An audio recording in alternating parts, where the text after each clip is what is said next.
And you'll notice I'm also going to do them one at a time because our eye does get tricked.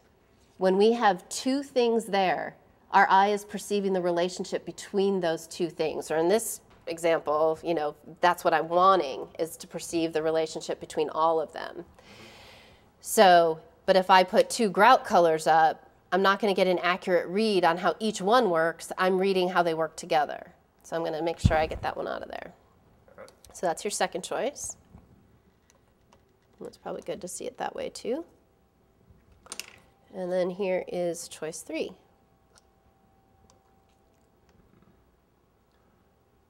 I think I like the first one. Which was this one. Yeah. And so definitely, do you see how this starts jumping forward? Mm-hmm. So I don't like that one.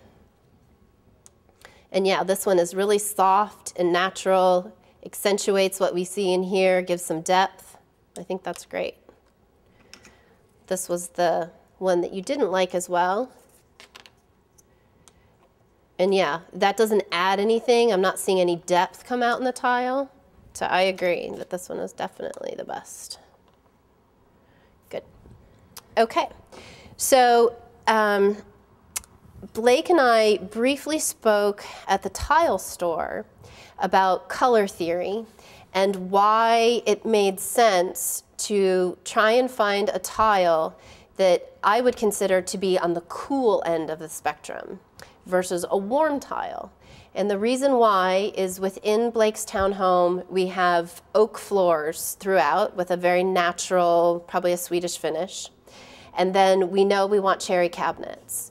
And so in the kitchen, there's already so much warmth between the wood floors and the cherry cabinets. So when we think of color theory and a color wheel, which Blake luckily already has some color theory knowledge, and knew that complementary colors on a color wheel are the colors that are directly opposite each other. So on a color wheel, if we have the primary colors being equidistant of red, yellow, and blue, and then the colors they combine to make in between, so in between red and yellow we have orange. So directly opposite orange is blue. And so those colors are complements. And complement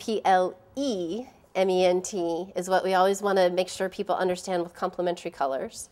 And what that means is they complete each other. And where they complete each other is on the spectrum of light. So when I have orange and blue, so every color only has one complement.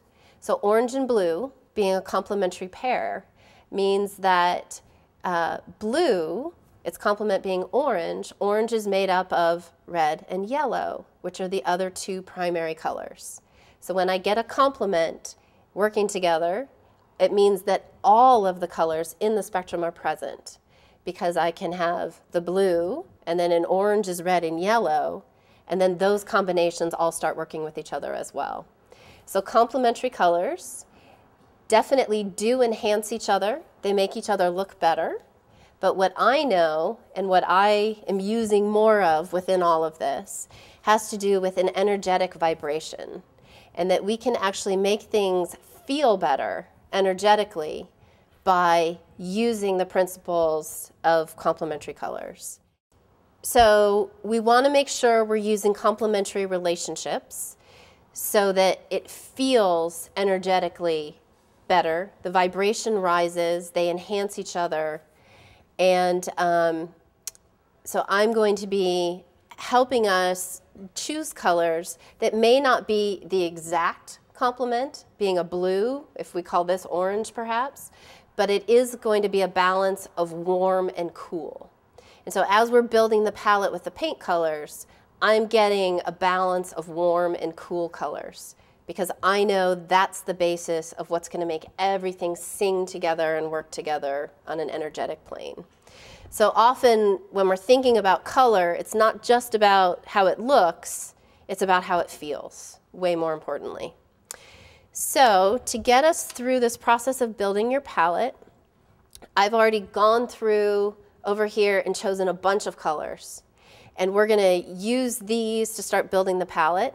It's that same process of elimination, go from your gut, and the palette's going to build upon each other. So I already asked you, Blake, how you felt about red. And I wanted to know that, and I want to start with that. And it may not, if I present a group here and it isn't of any interest to you, great. Yep. We don't need it. So I'm just trying to get a sense of what does appeal to you, and then we build from there.